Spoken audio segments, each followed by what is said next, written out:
menerokai peristiwa darurat negara.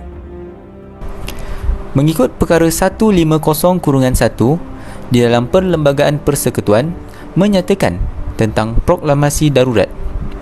Di dalam perkara 150-1 yang di-Pertuan Agong juga boleh membuat proklamasi darurat sekiranya baginda berpuas hati ancaman darurat besar atas sebab keselamatan negara atau kehidupan ekonomi atau ketenteraman awam hampir berlaku di bawah perkara 150-2. Darurat. Maksud darurat ialah sesuatu keadaan yang berkaitan dengan ketenteraman awam, ekonomi dan keselamatan yang tidak dapat dikawal dalam sesuatu masa oleh sistem pentadbiran biasa. Pengisytiharaan darurat. Pengisytiharaan itu dibuat oleh Yang di-Pertuan Agong melalui perwartaan sama ada keadaan itu telah pun berlaku ataupun akan berlaku dalam masa yang terdekat. Tujuan darurat. Tujuan darurat ialah untuk memulihkan keadaan agar tidak ada rakyat yang terjejas dari segi kesihatan yang boleh mengancam nyawa dan untuk memberi manfaat kepada rakyat. Darurat telah berlaku pada sebelum negara Malaysia mencapai kemerdekaan. Dan selepas Malaysia mencapai kemerdekaan, masih berlaku darurat. Terdapat beberapa jenis darurat yang pernah berlaku pada zaman dahulu sehingga sekarang.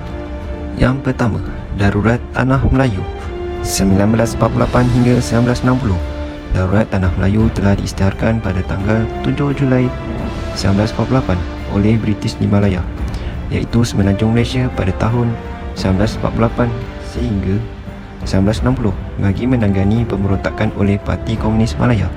Darurat ini telah berlaku disebabkan oleh persekitaran di antara Parti Komunis Malaya (PKM) dengan kerajaan British yang berada di Tanah Melayu.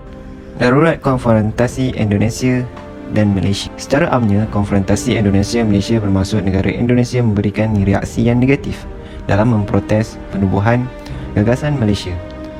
Oleh hal yang demikian, Indonesia telah melakukan tindakan seperti menyekat dan memutuskan hubungan dengan Tanah Melayu dan Persekutuan Malaysia yang telah dibentuk.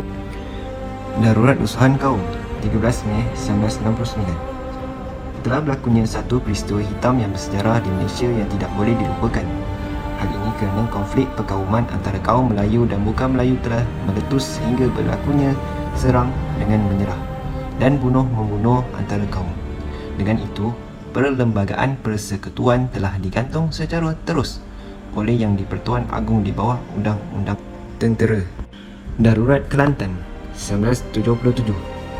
Negeri Kelantan telah diletakkan di bawah keadaan darurat yang telah diisytiharkan oleh Seri Paduka Baginda Yang di-Pertuan Agong Tuanku Yahya Petra Ibni Almarhum Sultan Ibrahim. Puncanya adalah krisis dalaman PAS Kelantan mula berkutik selepas timbulnya isu pelantikan jawatan menteri besar apabila kerajaan campuran telah dibentuk. Seterusnya, seramai 20 orang wakil rakyat PAS telah mengundi tidak percaya terhadap kepimpinannya dalam sidang Dewan Undangan Negeri yang telah berlangsung pada 15 Oktober 1970. Darurat Jerebu, iaitu darurat Jerebu di Sarawak pada tahun 1997.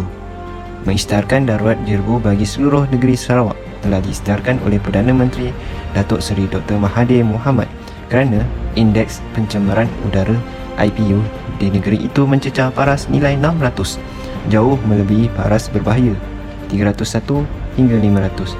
Tindakan dan kesihatan. Selain itu, darurat Jerebu di Muar dan Ledang.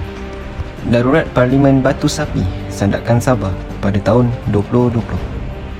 Pengisytiharaan ini bertujuan untuk menamatkan apa-apa prosidang yang telah bermula pada perjalanan pilihan raya kecil bagi P185 Batu Sapi bagi mengekang penularan wabak COVID-19. Pengisytiharaan proklamasi darurat wabak COVID-19 2021.